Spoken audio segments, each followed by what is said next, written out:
Well, at that point, I was on staff for a lot of the Weatherlight story. So I actually concepted the mana rig from like the side, and someone said, "Could you actually do the card itself but something's popped up and it's emitting its own sort of force field." So I thought, oh, this is kind of cool. I'll get to take this really complicated drawing. I feel bad for people who sometimes would have to interpret the concept art that I would put in the style guides.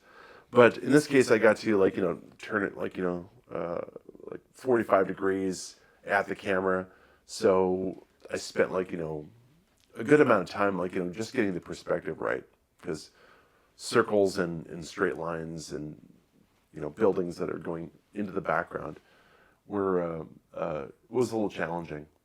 I think for the background, I had used the reference from the style guide of this volcanic sort of landscape, because I think how the defense grid, or sorry, the city would pull up lava and it would convert it into red mana in some sort of mechanical way as opposed to magical way.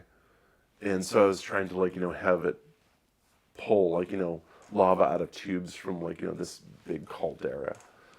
But I really like the end result. Like, it had this nice lighting on it, and the force field hopefully comes across as a force field. But